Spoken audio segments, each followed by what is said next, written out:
Hey guys, welcome back. If you're new around here, my name is Sam. I make guitar-related resources to help you serve with excellence. And today we're going to be walking through my pedal board and talking a little bit about how I approach my guitar tone. And before we jump in, just as a little bit of an overview, I'm going to be playing through my Fender Telecaster. It's a Mexican Players series, I think, from back in 2015. And I threw in some Porter Tele custom pickups as well as an Emerson custom wiring kit. So here's my pedal board. The actual board was an old work palette from a coffee shop that I used to work at about 5 or 6 years ago, and turned it into this. And it's held up pretty good since then. Haven't had any issues with it.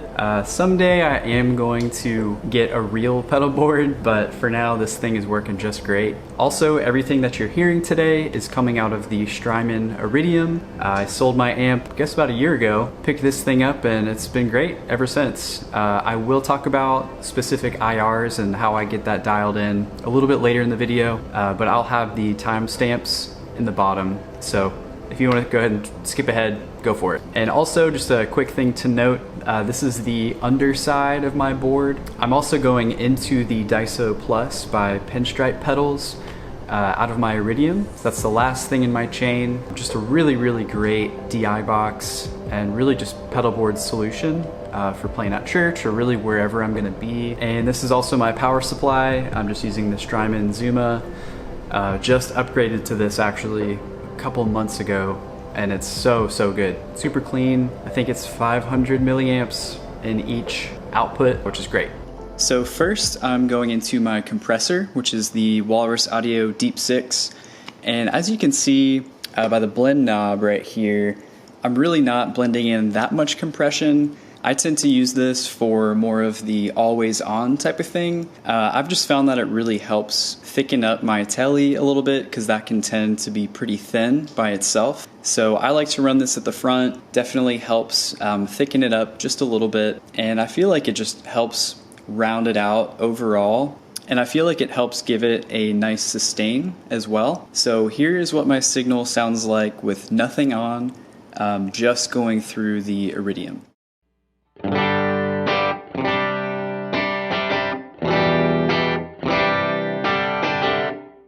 And here it is with the Deep 6.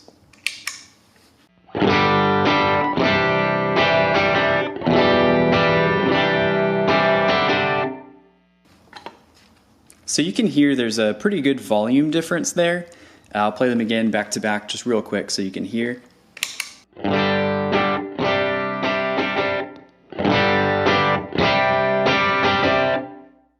And like I said, I like to use this just to kind of shape my core tone a little bit. I feel like one of the most important things when you're approaching overdrive and just getting a good signal is to have a really healthy core tone or clean tone. And then from there, really whatever overdrives you decide that you want to use are going to sound great. So from there we move into my overdrive section. And first I'm going into the Benson Preamp, which is actually my second stage overdrive. I'll get to why they're in this order in a second here, but I'm going into this first, and then I'm going into the JHS Ruby Red, which is just the Super Bolt on the left side, and I think it's the Prestige Boost on the right side. And I'm using the Super Bolt as my first stage overdrive, and the reason that I have them in this order is because I pretty much never stack the Benson and the Super Bolt. Pretty much 99% of the time, I'm using either the Benson or the Super Bolt as kind of my main tone. And then if I need to go into a lead section or just jump out a little bit more, I'll stack on the Prestige Boost. And one thing that I really like is to run my boost at the very end. So by having it in this order, this boost is always going to be last. So if I decide to have my Benson on, and then let's say I go into a lead section, I can just throw on the boost after. Or let's say if I'm using the Super Bolt and I want to go into a bigger section, the boost is still last. And you can change the order if you want, but I just really like throwing my boost on last. So this is what the Super Bolt sounds like. I'm going to run it with my compressor and then just a little bit of reverb to help it sound just a little bit better.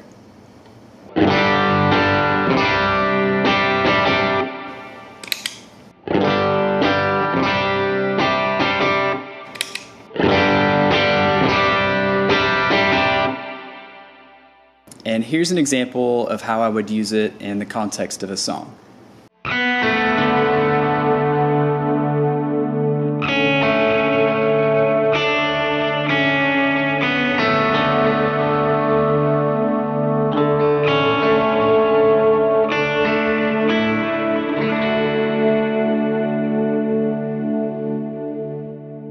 So that was just with my delays added, and then I switched to just a little bit of a longer reverb for that. But like I said, not too heavy. It just does that nice chimey thing that we all love.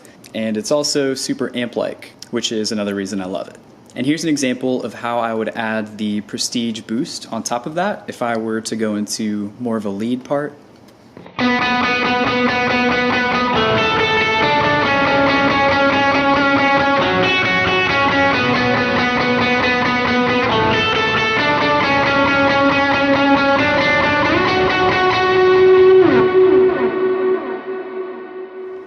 So from here, my Benson is my second stage overdrive, and I've got it dialed a little bit heavier. Again, still, I don't go too crazy, just with my current overdrive pedals right now. So here is what the Benson sounds like.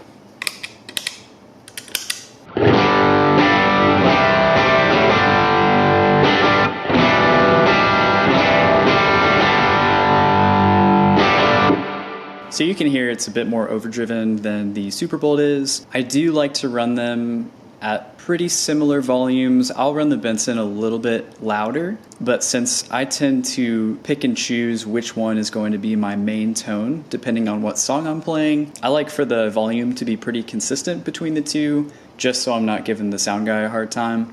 But I love the Benson because it is so dynamic, and it just responds super well to the way that you're picking or where your volume level is on your guitar. So really often I'll keep this on all the time, pretty heavy like you just heard it, and if I need to get a little bit quieter, I can just roll off my volume, switch over to my neck or my middle pickup, and it cleans up and sounds like this. And then if I don't change anything on the pedal, if I just roll my volume back up and then switch over to my bridge pickup, it sounds like this.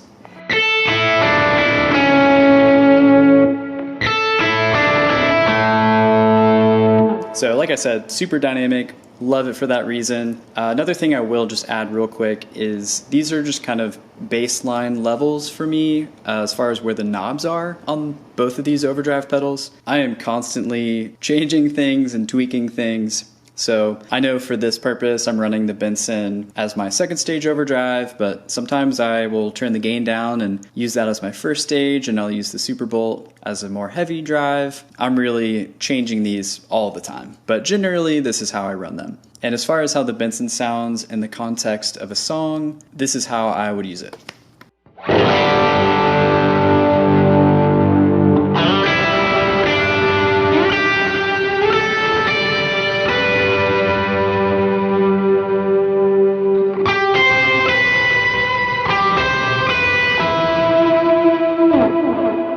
So out of my drive section, I'm going into the Walrus Audio Julia, which if you don't know what it is, it's a chorus and vibrato pedal, and this thing is awesome. It's got this blend knob right here that basically you can blend together a chorus and vibrato sound and just get some really unique sounds out of this thing. It's one of those pedals that I don't use all of the time, but there are some occasions where a part really calls for it, or it can just help spice up a part that might be getting lost in the mix. So here's what the vibrato sounds like on it.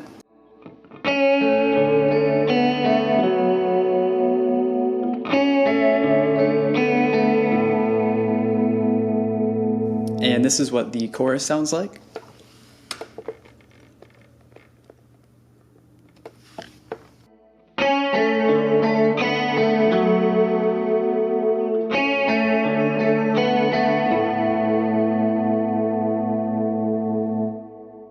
So really cool, really vibey. One of my favorite things to do is to throw on the vibrato on more of an overdriven lead line. I don't know what it is, there's something about it that just really helps it stand out a little bit more and just sounds more sonically interesting. It's definitely easy to get into the crazy over-the-top territory with it, but And certain occasions where maybe the guitar is playing the same line as the keys player or covering the melody line, I think it can just give something a little bit different that's just more interesting to the ear. So here's an example of how I would use that in a song.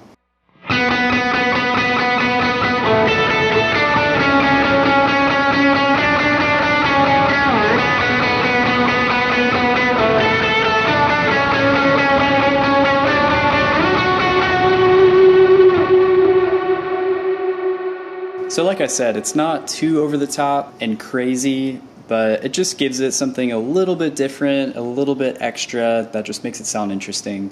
So moving from the Julia, I go into my volume pedal, which is the Ernie Ball VP Junior, and I do have the JHS modded one. And basically what that is they added in a buffer. And if you don't know what a buffer is, it just takes your signal that's coming into your pedal board, and once it hits that buffer, it shoots your signal out more powerfully so that your signal stays strong from point A to point B. So a lot of times if you're running through a pedal board, there's just so much cabling where it's pretty easy to have some signal loss and lose some high end once it finally gets to its destination. So a buffer can just be really helpful for maintaining a really strong signal. And I'm also running just the tuner out. I'm using the Polytune. This was one of my first guitar pedals and I've had it ever since, and it's great. I haven't had any issues with it. It's bright and it gets the job done.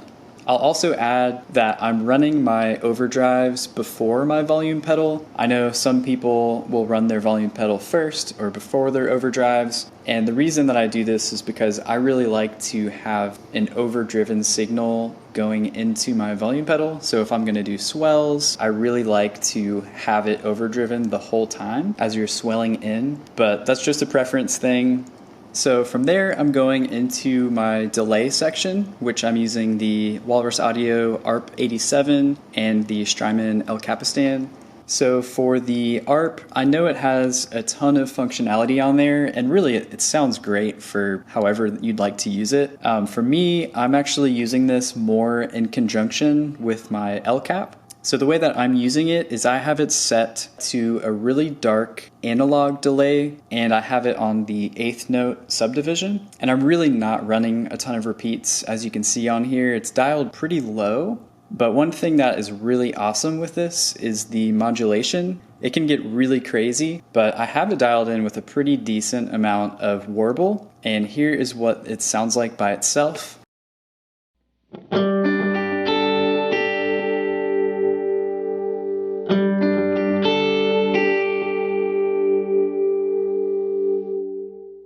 So you can hear it's got a decent amount of warble on there, and I really love how that just adds a little bit more depth to the notes that you're playing. But really the main way that I'm using this is to stack it with the El Cap. So I have the El Cap set to be a little bit brighter, and it kind of serves as my main delay, and that one is dialed to a dotted 8th repeat pretty much all the time. And I love to stack these together all the time, which may sound kind of weird, but anytime that I'm using delay on a song, I always run these two together. So here is what they sound like stacked. Also, just a quick note, this little gray pedal right here is an external tap that is actually hooked up to both of them. So you can see if I tap on here, I can tap both of them in at the same time, which is super, super helpful. But here's what they sound like stacked together.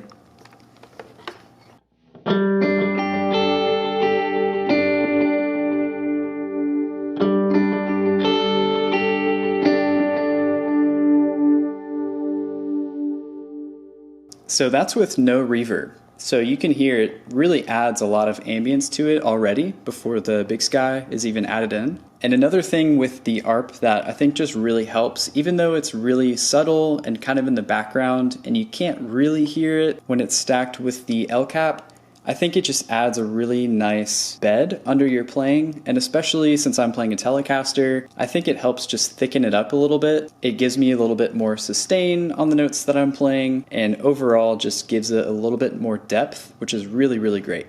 I'll also mention this white Analog Endeavors pedal right here. This is a favorite switch. Right now I only am using one of the sides, but I have it hooked up to my L cap, and I just saved more of a swell sound on there. More recently I've just been using the BigSky for my swells, but if I'm doing something ambient or if I just want something a little bit different, it's pretty handy to have this. So here's what that sounds like.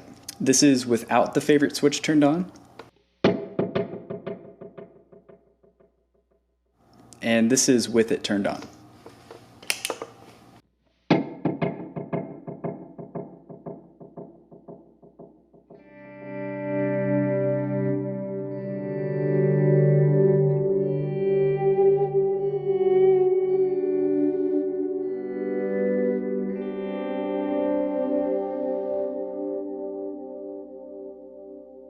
And again, that's with no reverb. So with some reverb added on, you can hear that's pretty good for more ambient, more swelly type of things. And one last thing I'll note with the L cap is that this is the start of my stereo chain. So coming out of the L cap, I'm going stereo into the BigSky, and then from there I'm going stereo into the Iridium and stereo out of that into the Daiso Plus. So I'll get to that in a little bit. But next in the chain is my Strymon BigSky. I'm sure pretty much all of you guys already know what this pedal is, but if you don't, the BigSky is a reverb pedal that has like every reverb sound you could possibly imagine built into this thing. So it can be super overwhelming, but hopefully when I talk about kind of how I approach it, it can simplify it a little bit more. So I know some people like to build a patch for every song that they might play, which is great, and that's awesome that this pedal can give you that capability. For me, I'm a little bit more of the set and forget kind of guy. I like to just have really great sounds that are already here that I could use on pretty much every song so that I'm not constantly tweaking or switching between banks or just thinking about it. I really like to just be freed up from my board while I'm playing, just so I can engage a little bit more with the people who are there and I'm not as wrapped up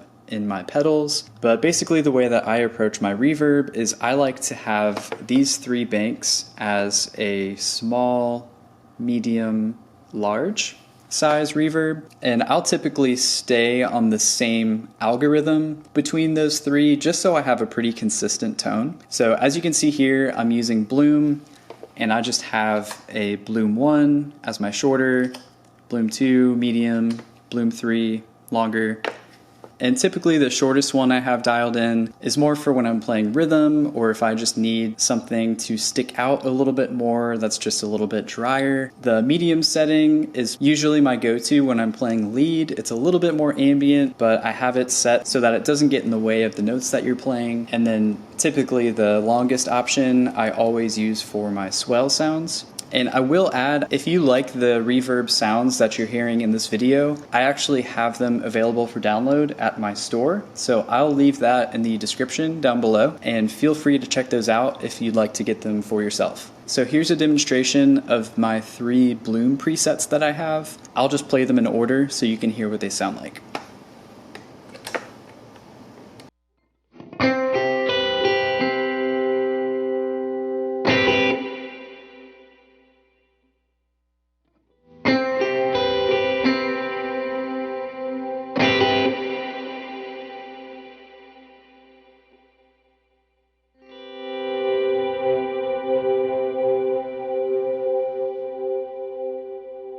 So that's what Bloom sounds like. I am planning on making presets like this for every algorithm on the BigSky. Right now I have banks created for Bloom and for Cloud. They're probably my 2 favorite at the moment. So I'll probably be working on those over time and getting those dialed in, and then I'll get them updated on my website so you can go download them if you'd like. And lastly, from the BigSky, I'm going into the Iridium. Typically, I like to run this on the chime setting, and I've been using the David Hislop IRs, which are so good. This is a screenshot of my favorite setting on chime, and this is what you've been hearing through this whole video. This one is definitely my go-to. If I do feel like using the Fender setting on the Iridium, here's a screenshot of my favorite IR for that. This is actually from a free pack that Tone Junkies is giving out, so definitely recommend checking that out. I love that one. And then here's a screenshot for my favorite IR on Punch. This one's also part of David Hislop's IR pack. And for whatever reason, I like the blues a lot more on Punch than on Chime. So definitely recommend going and checking any of those out. Really happy with the tones that I'm getting from them. But as you can see, I pretty much have most of the knobs at noon, which to me is a great sign that you have a good piece of gear. It shouldn't be that hard to coax out a good tone from the gear that you're using. So this is typically how I have mine set. I roll off a little bit of the treble, just since my telly can get kind of harsh sometimes. And then, like I mentioned earlier, I'm just going stereo out of the Iridium into the Daiso Plus. So just to wrap up, I'm just gonna play through a couple of things so you can hear what the whole board sounds like in action.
So that is my pedal board. I hope that was helpful. If you have any questions at all, please leave them down below in the comments. I love getting to connect with you guys. Also, don't forget to subscribe if you're new, and I'll see you next time.